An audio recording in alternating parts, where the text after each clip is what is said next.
Good morning, beautiful people. Welcome back to Camp K9.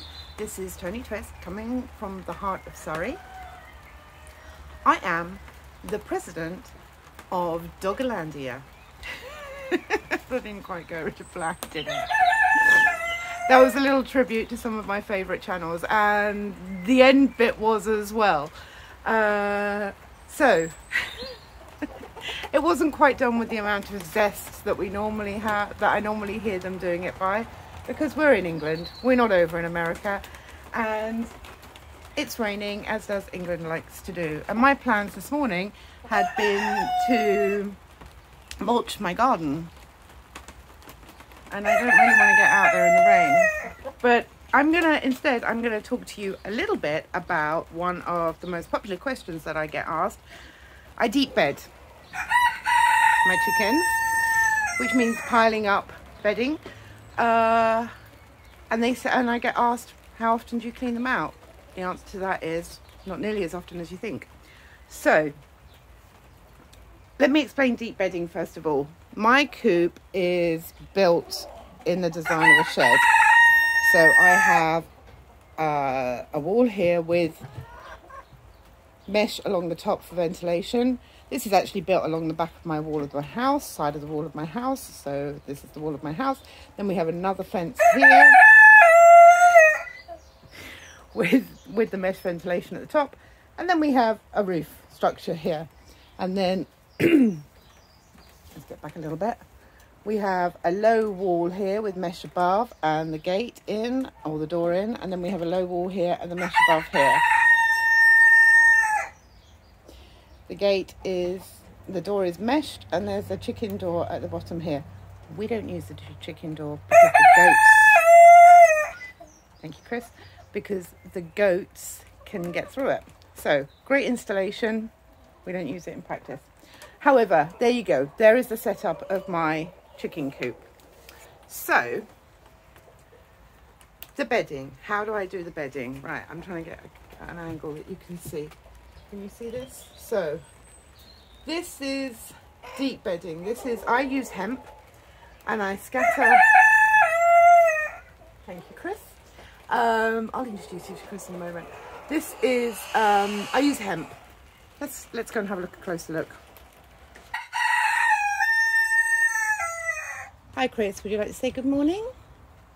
Do you want to say good morning? You gone camera shy?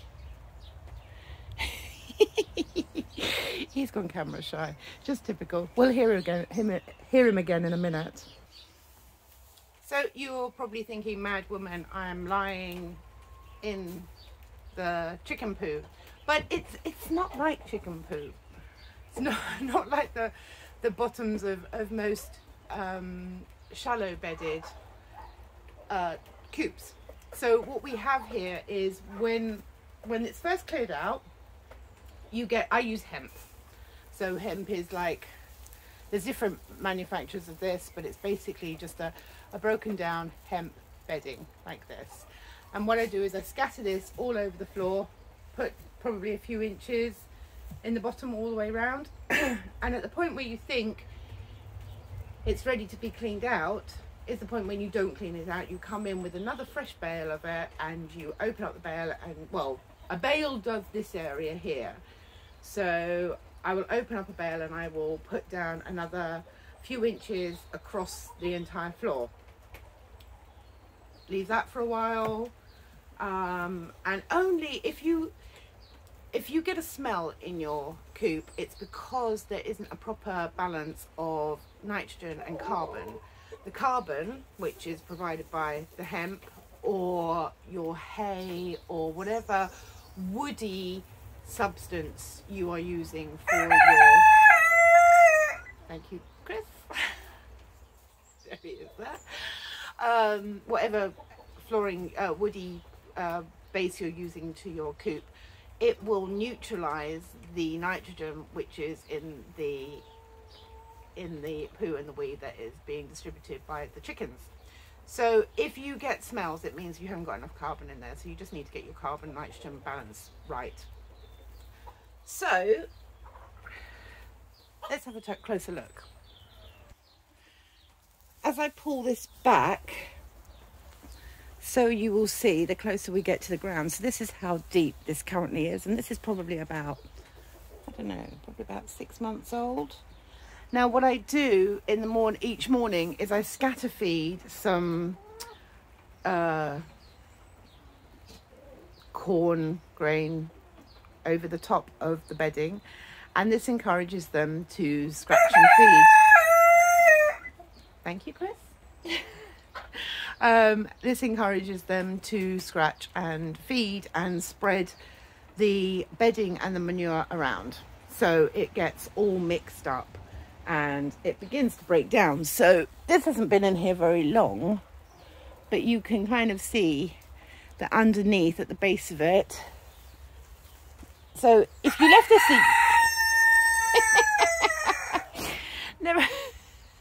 never do a chicken video in the coop with the chickens. You're not going to get a word in edgewise. So I normally do this for about a year, and then I will come from it for it. But this is about 6 months old, and I actually want to mulch my garden. So I am going to dig down to the bottom of that, and I'm going to grab some of that, and I'm going to go and mulch my garden. So here we go. We've got a nice amount here to start us off with. We just need to get out there. If Ron Weasley would be kind enough to let us get past. What do you think, Ron?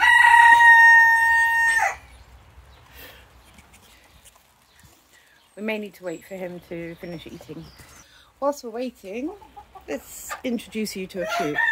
So this is Draco. Drake, you gonna say hello, Drake?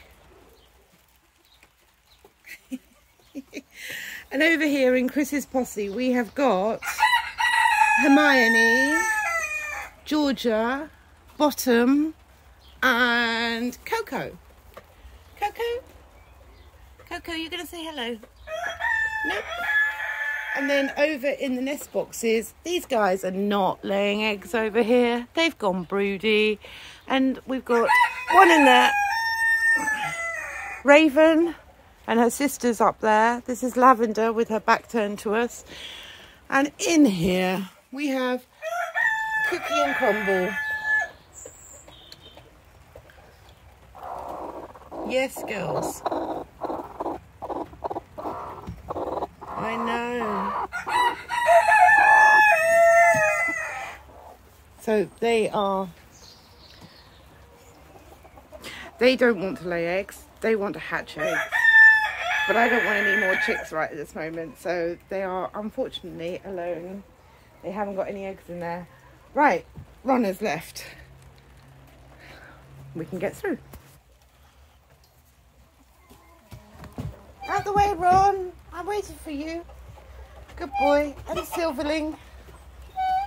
Nanny McPhee. Myrtle and Hagrid. Little Snowball. Out we go.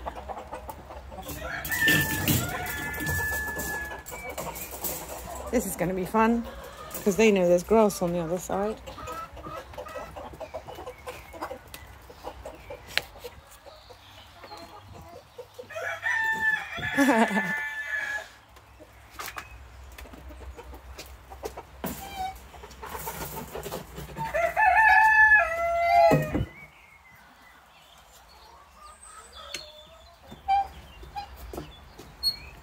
Oh, that's a great view of Charlie having a toilet break there.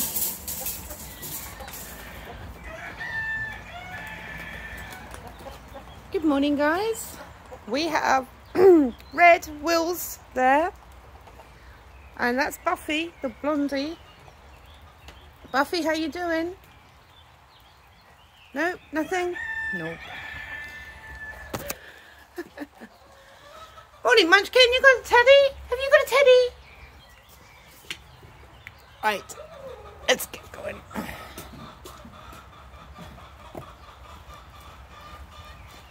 It's raining. Isn't this just lovely? Hey? I need a new gate on here. I seriously need a new gate. It's 4 foot wide. I'm looking for something nice. Well, I'm not looking at this precise moment in time. I've got too many things going on, but I would like to. Right. Where most needs mulching. Okay, let's take a look around.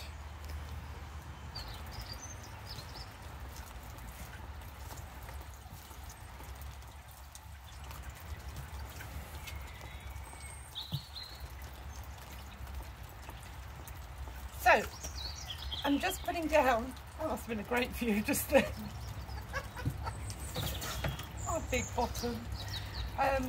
So, just putting down at the moment about an inch, couple of inches in depth around all the plants. Now, this is advisable for any of the plants that you're planting to mulch around them, because the job of the mulch is to retain the moisture. So when it rains, the rain will soak through the mulch into the ground, and then the mulch will be like an insulation layer, which means that when it gets hot, and we do have the sun in England and it gets lovely and hot, the mulch will be a defense against the sun drying out the ground. It will help keep some of the moisture in your plants, in the ground for your plants. So if you don't get to water them as often as you would like to, and or maybe you've got an allotment you can't get to that often, or maybe you just don't want to spend all your time in the garden watering, then a mulch will help you see through the season, the hot season. In the wet season, like it is right now, and yes, I probably am really crazy sitting in the garden mulching my plants in the rain. But as we all know, if you're a tomato grower, and if you're not a tomato grower and you've just started, you might like to know this. When tomatoes get splashback from rain hitting the ground and coming back and slushing them up, it can put them at even more risk of blight, which is a horrible disease. It's a fungal disease that develops in tomatoes and takes all of our tomatoes basically. An early blight it might recover from, but a late blight you're going to probably lose the rest of your stock. So in mulching it helps that splashback. This is why you always water tomatoes from the base rather than from above, because you don't want those leaves getting wet and staying wet for too long. That obviously depends on your humidity, how hot it is and things like that as well, but the mulch will help just reduce down that splashback. So I'm going to mulch all the way around these plants.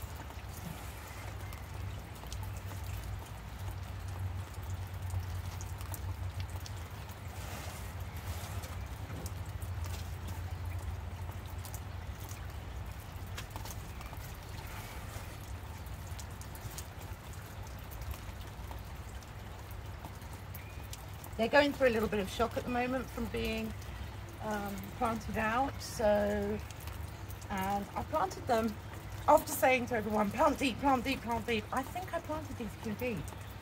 But hopefully now that I've got the mulch on them, it will protect them from the earth, and that will help. And look at this. This is dangerous. This is a loose label. Now, luckily, there's only one tomato here that hasn't got a label on it, so I know which one it belongs to. I will just slip it in there.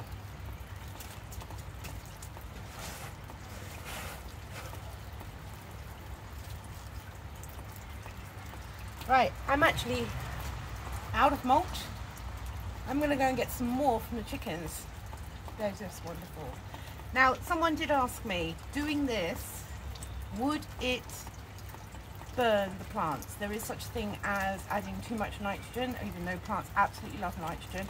There is a concern about giving them too much nitrogen in one go, because it may burn the plants, which makes them struggle, and can be a bit disastrous if you really seriously overdo it. But the problems with burning are talked about far more than the actual problems that occur. So if you've got them in pots and you're watering them and you're feeding them, then, like as in small pots waiting to plant out, and you're thinking, oh my god, they're struggling, I really need to feed these plants. If you overdose, then you'll probably see significant signs. But doing this is not going to burn your plants, and hopefully we might see them bursting out with some beautiful nutrients that they're getting from this fertile compost.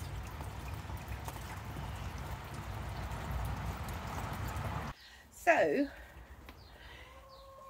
let me show you. This is how far I've dug down. So this coop is not on a solid concrete floor, it's just on an earthen floor, which means that when we have a heavy load of rain in the area, the bottom layer can get moist, but that is fine because that moistness in the bottom layer will help decompose that bottom layer and turn it into compost, which is absolutely wonderful. It's what we really want. Ultimately, we want some lovely compost coming from here. So the moisture in the earthen ground helps compost that bottom layer, and it's that bottom layer I'm taking. Just to confirm, the top layer I have been sprinkling some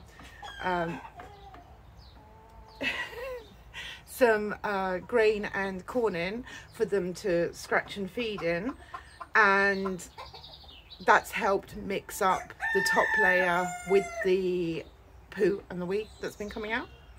But I don't want that top layer on my plants. I want the bottom layer on my plants.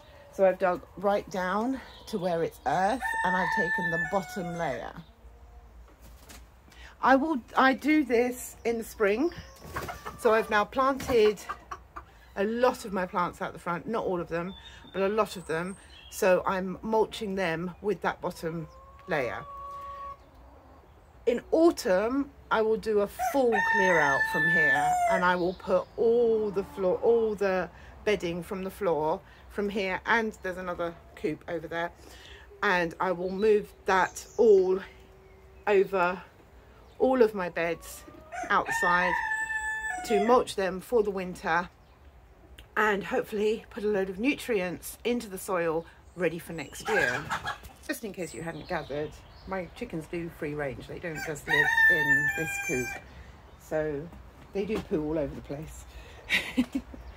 But they love the area underneath the willow tree here. It's dropping seeds at the moment, which they're absolutely loving. And I had to cut down some branches from the pussy willow at the back, so they're going through the seeds there as well. These are some of my plant pots, which I haven't yet used, and they've got soil and compost and stuff in them. And when it warms up and that turns all dry, they love dust bathing in there. So let's have a look at the garden. I do want to just interact here and say that I am really sorry about a juggly camera. I have got a really bad elbow at the moment, and I'm not being able to hold the camera very steady. Anyway, let's have a look at our mulching. So here we go. This here has all been mulched. These are, I've got onions at the front with some nasturtiums, some chard and some petunias growing along the front, and I've got the peas growing in the back. But mainly this mulch is to protect these tomatoes. Now, let's talk about why we mulch. So, one reason we mulch is to suppress weeds. We don't want these little weeds growing in our garden. So if you put a layer of mulch on there, it will help suppress some of your weeds. Protecting against blight. You don't want splashback onto your tomato plants, encouraging blight. So the mulch will stop or reduce down the splashback that you'll get when it's raining. Adding a thermal layer. The soil in the spring can still be quite cold.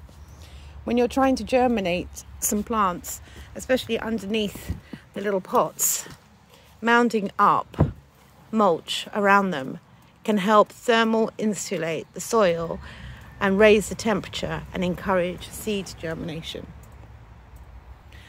Water retention.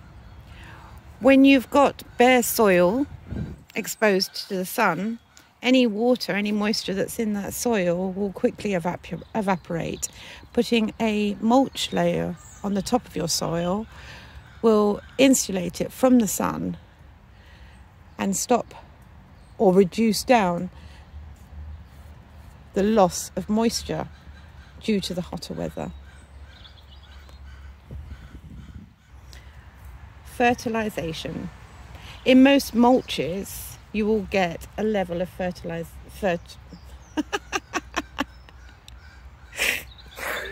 There was me trying to do this all seriously there. There will be a layer of compost in your mulch. Whatever you're mulching with will compost down. Now, obviously, I'm using chicken bedding as my mulching layer, and so hopefully that will have even more compost nutrients. Nitrogen and goodness for the little babies to grow nice and strong.